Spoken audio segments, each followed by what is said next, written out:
जय हिंद सर। जय हिंद जय हिंद। अरे सर जिम करते करते पूरा पसीना दम बहा दिए हैं, एंजाइम लाए हैं सर, देखिए ना।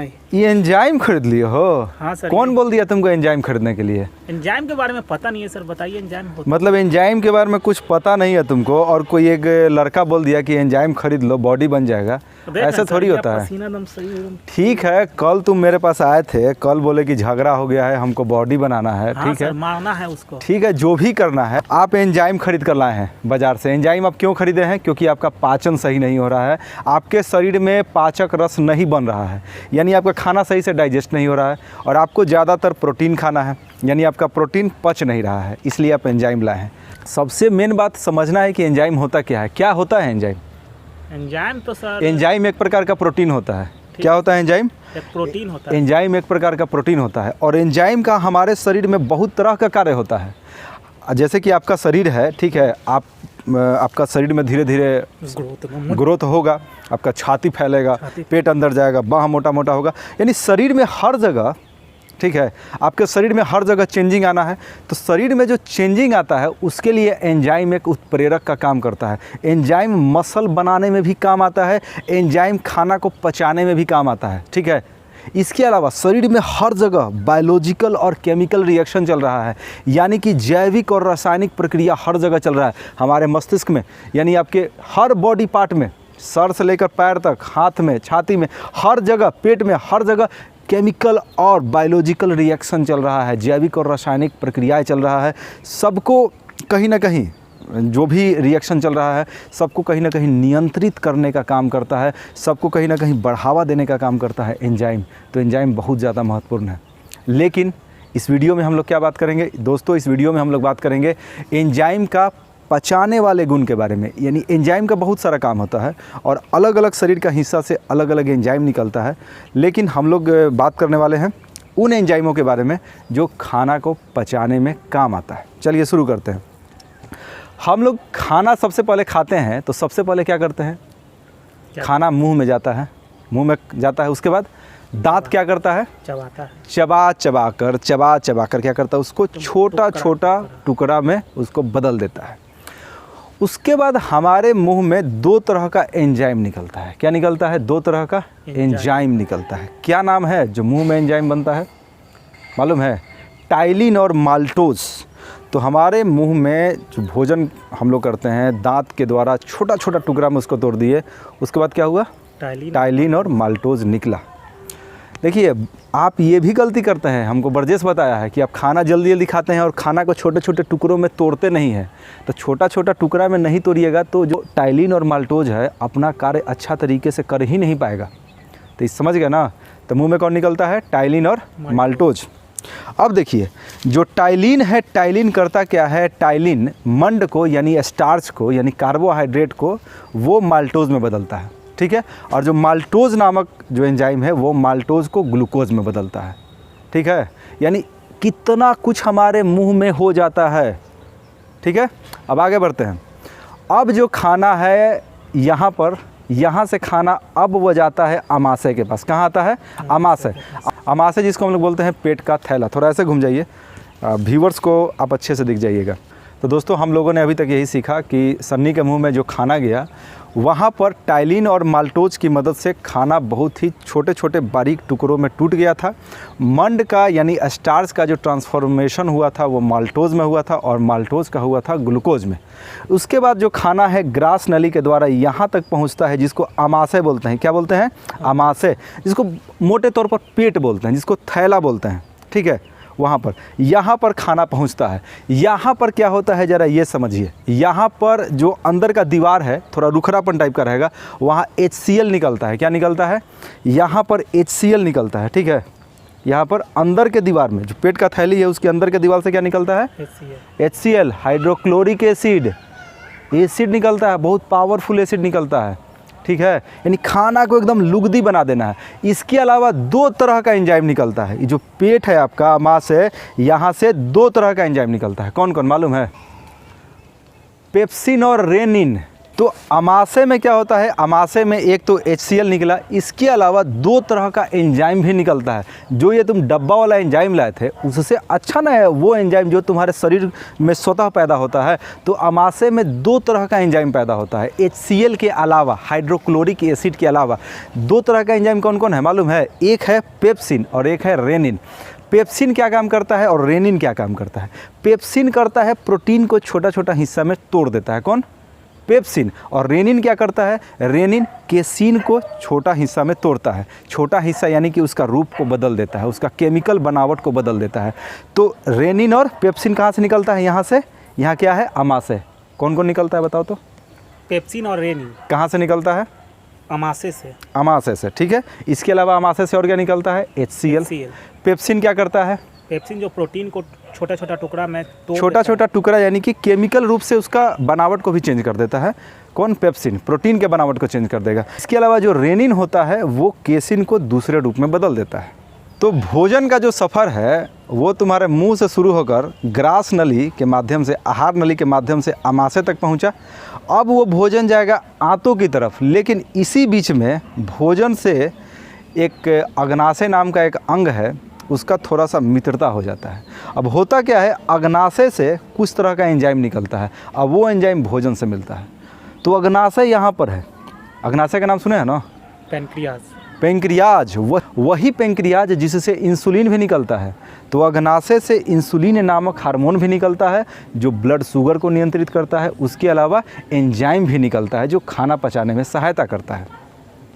तो खैर कौन कौन सा एंजाइम निकलता है यहाँ से मालूम है?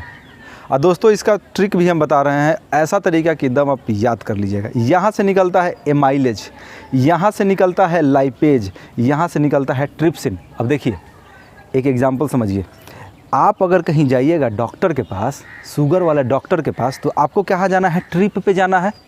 ट्रिप पे जाना है ना डॉक्टर के पास। तो अब डॉक्टर के पास जाइएगा तो डॉक्टर साहब को पर्ची लिखेंगे, तो पर्ची जो डॉक्टर साहब लिखेंगे तो अब लास्ट में क्या कहिएगा? अच्छा डॉक्टर साहब पिजवा लाइए, हम जा रहे हैं ट्रिप पे। और ट्रिप पे जाने के पहले माइलेज भी देखिएगा ना गाड़ी का कितना माइलेज दे रहा है। तो माइलेज से एमाइलेज, ट्रिप पे जाइएगा क्योंकि कहीं और जाना है डॉक्टर साहब के पास, तो ट्रिप पे जाइएगा तो ट्रिप्सिन। और लाइपेज, डॉक्टर के पास जाके कहिएगा ना, शुगर वाला डॉक्टर के पास, ये पेजवा कहाँ है डॉक्टर साहब लाइए, तो कौन कौन सा दवाई लिखे हैं? तो अग्नाशय से 3 निकल रहा है, एमाइलेज, लाइपेज और ट्रिप्सिन, क्योंकि आपको शुगर वाले डॉक्टर के पास जाना है। आप कहिएगा शुगर क्यों सर? क्योंकि अग्नाशय से ही इंसुलिन निकलता है जो शुगर को नियंत्रित करता है। तो एमाइलेज क्योंकि माइलेज देखिएगा ना गाड़ी का, लाइपेज डॉक्टर के पास जाके कहिएगा ना सर पेजवा लाइए ना कौन सा दवा लिखे हैं, और ट्रिप्सिन, ट्रिप पे जाइएगा। तो एमाइलेज, लाइपेज और ट्रिप्सिन कहाँ से निकलता है? अग्नाशय से, ठीक है। एक चीज़ और, ये जो लीवर था आपके शरीर में तो लगता है 2 किलो का लीवर ज़रूर होगा, 1.5 से 2 किलो का लीवर होता है, लेकिन आप में लगता है कि 2 किलो का लीवर होगा।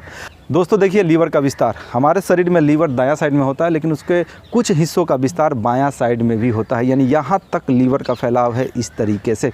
लीवर के बाद जो दूसरा सबसे बड़ा अंग होता है शरीर के अंदर वो अग्नाशय ही होता है। और अग्नाशय 3 तरह का मुख्यतः एंजाइम निकालता है, तीनों को हम लोगों ने देख लिया।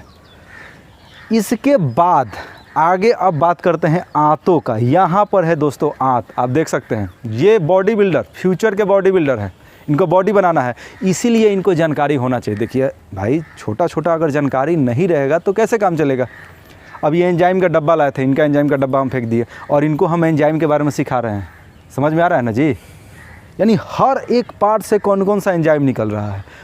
और आपको हम वीडियो के लास्ट में बताएंगे कि दवा के बदला आप क्या खा सकते हैं कि आपके शरीर में प्राकृतिक रूप से एंजाइम अच्छे तरीके से बनने लगे।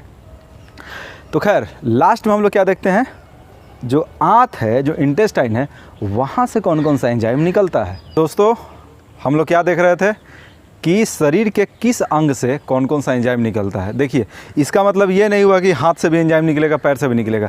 कुछ स्पेसिफिक ह्यूमन ऑर्गेन है, वहीं से कुछ एंजाइम्स निकलते हैं। यानी मुंह से कौन सा निकला हमने देखा, अमाशय से कौन सा निकला हमने देखा, अग्नाशय से कौन सा निकला हमने देखा, और इस वीडियो के अंत में देखते हैं आंतों से कौन सा एंजाइम निकलता है, उसको भी देख लेते हैं। देखिए जो खाना का डाइजेशन होता है उसको थोड़ा सा आप समझिए। जो भी हम लोग खाते हैं, रोटी, चावल, सब्जी, कुछ भी, फ्रूट्स, सबको हमारा शरीर का अलग अलग हिस्सा एकदम छोटे छोटे टुकड़ों में तोड़ता है और आंतों के द्वारा वहाँ से अवशोषण हो जाता है। तो इसके बाद हम लोग सन्नी क्या देखने वाले हैं, आंतों से कौन कौन सा एंजाइम निकलता है। तो आंतों से कौन कौन सा एंजाइम निकलता है मालूम है कुछ, बताइए तो। आंतों से निकलता है सुक्रोज। अब देखिए आंत सिकुड़ गया है, ज़्यादा जिम करने से भी आंत सिकुड़ जाता है मालूम है, इसलिए सोच समझकर और सही मार्गदर्शन में जिम करना चाहिए। तो क्या हो गया, सुक्रोज, सिकुड़ जाएगा आंत, तो सुक्रोज हो गया। यहाँ पर जो भी माल जाएगा यानी जो भी अब खाना जा रहा है वो क्या होगा, जब सिकुड़ जाएगा तो क्या होगा, लटक लटक कर जाएगा, तो लैक्टोज, समझ गए। और वहाँ पर सिकुड़ गया है आंत, तो सुक्रोज, सिकुड़ गया सुक्रोज, लटक लटक के जाएगा लैक्टोज, और सारा माल जा रहा है तो माल्टोज। अब देखिए सिकुड़ा हुआ है तो उसको फैलाने के लिए क्या करना होगा, उसके लिए इरेप्सिन का इंजेक्शन मारना होगा, तो फैल जाएगा, तो इरेप्सिन हो गया। अब देखिए यहाँ पर अब जो पिछला जो था वो लाइपेज यहाँ भी निकल रहा था, कॉमन है, समझ गए। तो एक ट्रिक बना है दोस्तों, ऐसा नहीं है कि ज़्यादा जिम करने से किसी का आंत सिकुड़ जाएगा, ऐसा नहीं है, बस हम ट्रिक बनाए हैं कि आप इसको याद कर सके। यानी कि आंतों से कौन कौन सा निकलता है, सुक्रोज, ठीक है, सिकुड़ जाना, आंत का सिकुड़ जाना, सुक्रोज। ऐसा नहीं कि इनका आंत सिकुड़ा हुआ है, जस्ट ट्रिक है, आप समझिए।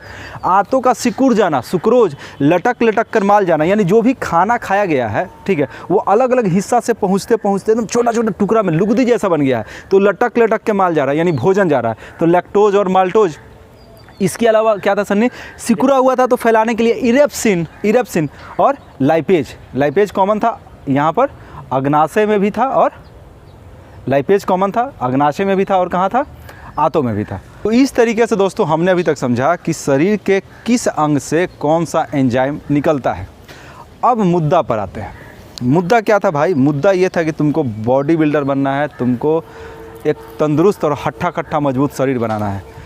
तो इसके लिए तुमको विज्ञान का जानकारी अच्छे तरीके से होना चाहिए, बायोलॉजी का। कल हमने लीवर को समझ लिया अच्छा तरीके से, आज हम लोगों ने किसको समझ लिया, खाना, पाचन तंत्र। पाचन तंत्र मतलब मुख्यतः हमने एंजाइम को समझ लिया।